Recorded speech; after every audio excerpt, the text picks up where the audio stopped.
Той мэдээлэл бүрэгчлэн хүрч байна. Дүүрэг эрүүл мэндийн төвийн хүүхдийн засгийн зөвлөгч Ган Чимэг дэлгэцийн донтолтын талаарх мэдээллийг өглөө. За сайн байцгаана уу? Та бүхэнд энэ өдрийн мэндийг хүргэе. Багнуур эрүүл мэндийн төвийн хүүхдийн засгаас эцэг эх аав ээж нартай зориулж бяцхан зөвлөмжийг хүргэж байна.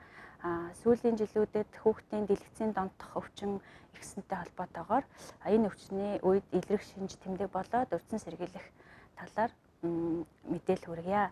Энэ өвчний үед хүүхдэд илрэх шинж тэмдэг нь болохоор уур уцаартай болно, нойрондоо муудна, булчин татгамнах эмгэг буюу нүдээ цавчлах, хоолоогоо засах, хамраа мушилзуулах, шүдээ яр зайлгах зэрэг шинж тэмдгүүд илэрнэ.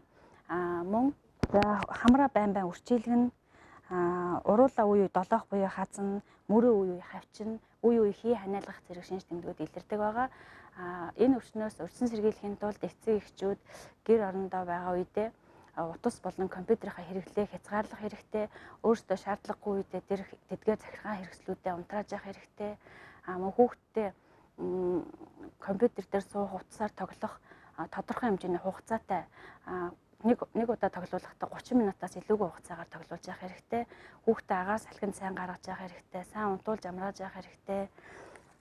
Мөн хүүхдтэйгээ илэн далангүй ярилцаж тэдэнд цаг зав гаргаж явах хэрэгтэй. Тэдний чөлөө цагийг үр бүтээлтэйгээр гадаа салхинд гаргах, спортоор хичээллүүлэх, тэдний сонирхолтой тоглоомоор нь тоглуулах гэх мэт цаг завыг гаргаж явах хэрэгтэй. Мөн цагийн хуваар гаргаад цагийн хуваарийнхаа дагуу цахилгаан хэрэглэлийг хэрэглүүлж явах хэрэгтэй. Мөн хуваараа мөрдөж чадж байгаа хүүхдүүдэд урамшуулж явах хэрэгтэй. Хүүхдийн булчин татгамнах эмгэгийн үед хүүхдийг бол гэж загнаж болохгүй. Энэ үед хүүхэд улам ууралж энэ тухайн эмгэг нь улам хүндэрдэг байгаа.